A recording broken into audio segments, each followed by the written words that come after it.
The deer of Twin Eagle Ranch have brought a lot of joy to me and brought a lot of joy to Chris and all the family, and actually have brought joy and solitude and peace and a lot of other things to literally thousands and thousands of people through social media, through our YouTube channel, which now we've changed the name from Jimmy Houston Outdoors to Jimmy and Chris Houston's Twin Eagle Ranch, and we spun all of our fishing over into a separate channel about a month ago. There's about 5,000 people who've gone over there and subscribed to that channel, and I'm sure we'll get that channel up to 100,000 probably in not too distant future. But that's where we have the fishing, is over on Jimmy Houston Outdoors Fishing. But the deer seem to be what people love so much. They love the deer, and I love the deer. I love the deer a lot. And a lot of you have been here since day one, but we started this YouTube channel back in February, I think, of 2019 is when we actually got going on it. And we had an old YouTube channel, which somebody had started years ago. I guess we did. I didn't know anything about it. We had less than 2,000 people on it, and we'd posted like 2 videos ever. And my buddy Roland Martin, I was down in Florida fishing with him, and he suggested that we start a YouTube channel. And so I told Pat, let's do that. And he said, well, you already have. And I was shocked to find only 2,000 people. But I said, well, how come we only have 2,000? He said, well, you haven't posted but a video or two, and you did that 5 years ago or something. So February 2019, we kicked this dude off. So now we've been, I guess, about 4 years with it, and just have had a lot of fun. And it was just simply going to be a fishing channel. That's what we do, is fish, and fish national tournaments for 54 years. This is the 46th year of Jimmy Houston Outdoors on national television. 21 of those years was on ESPN, and now we were back on ESPN last year and back on ESPN this year. ESPN2 every Saturday morning at 7:30 for the first 26 weeks of the year.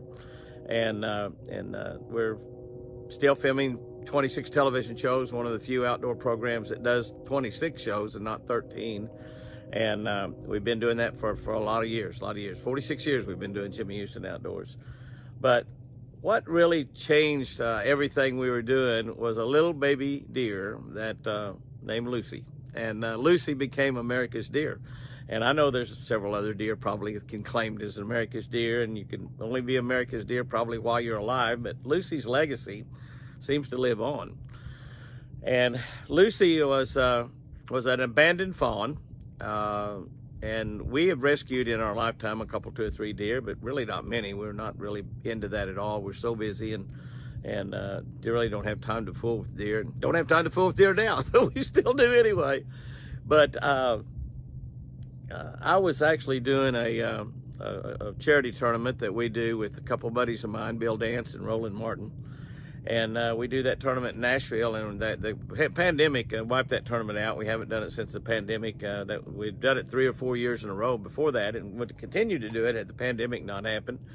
But it was a tournament where we raised a lot of money for cancer in Nashville, and we fished Old Hickory Lake, which is north of Nashville, and people could actually buy a chance, or buy a fishing trip, not just buy a chance, buy a fishing trip with Roland Martin and Bill Dance and myself, and we actually fished the tournament with the other guys and girls, and it was just a lot of fun. A lot of the country music stars got involved in it. We fished with some of the country music stars, and they do so much for anything that goes on to help people around Nashville. They really do, and they're just tremendous guys and girls, most of them.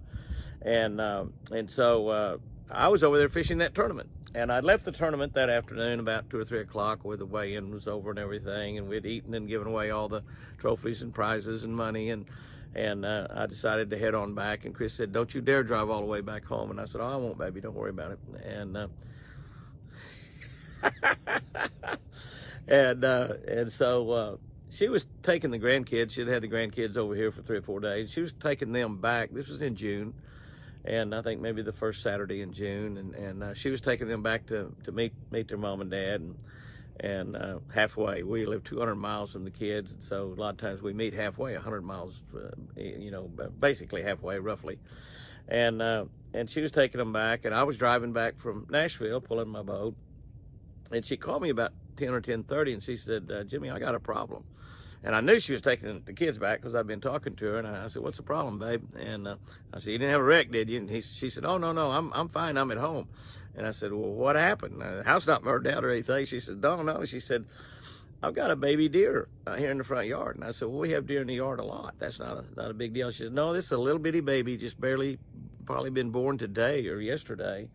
And he's following the dogs around, following Beamer and Daisy around. She thinks that Beamer or Daisy is his mother. And I said, well, just leave it alone. Don't touch it. It'll be all right. And so as I talked to her, she was walking around out in the front yard. It's June. It's nice. And she said, well, now the deer's following me. And I said, well, I guess you're the deer's mama now. And she said, well, I don't want to be a deer's mama. And I said, well, I don't know.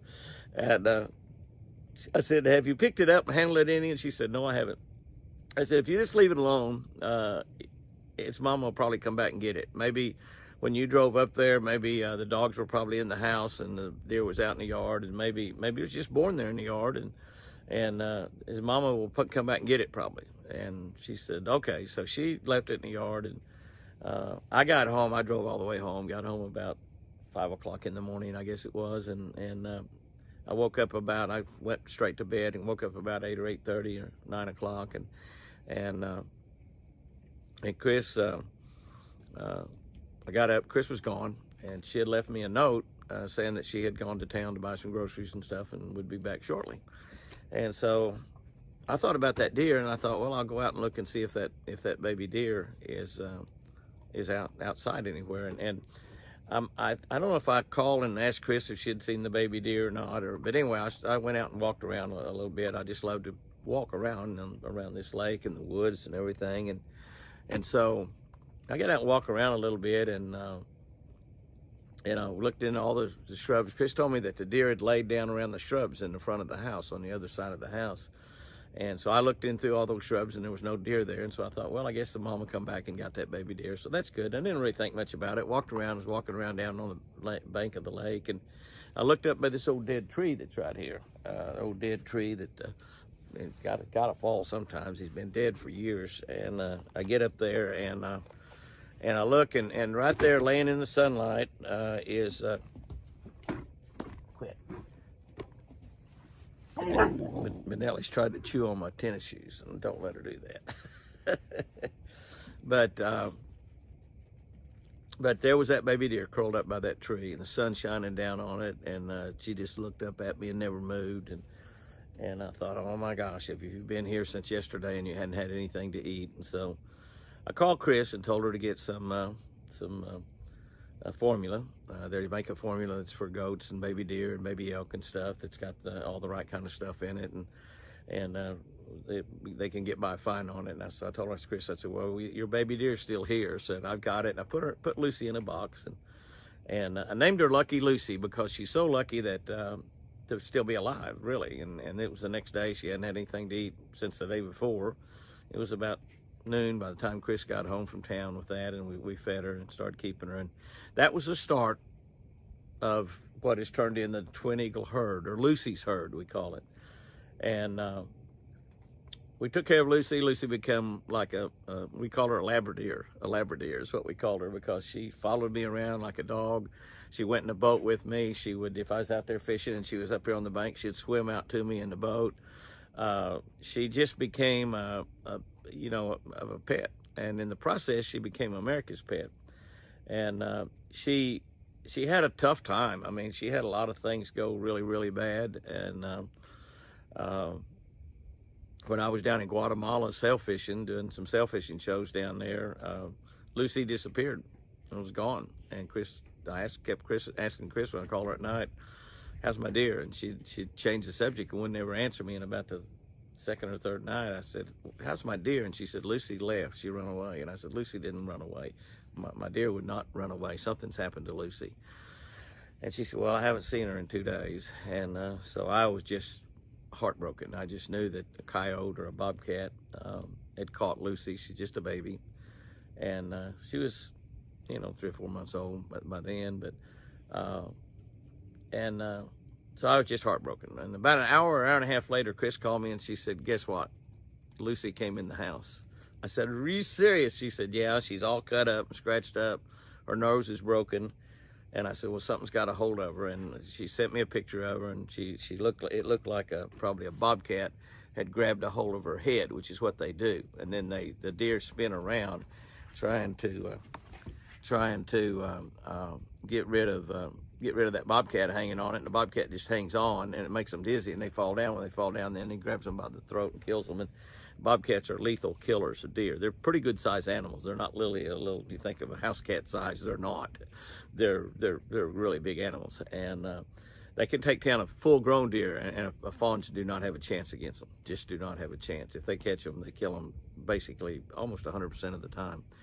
And Lucy had a broken nose, and because of that, she couldn't keep her tongue in. Her tongue hung out all the time, so that was kind of a characteristic that I fell in love with, everybody else fell in love with.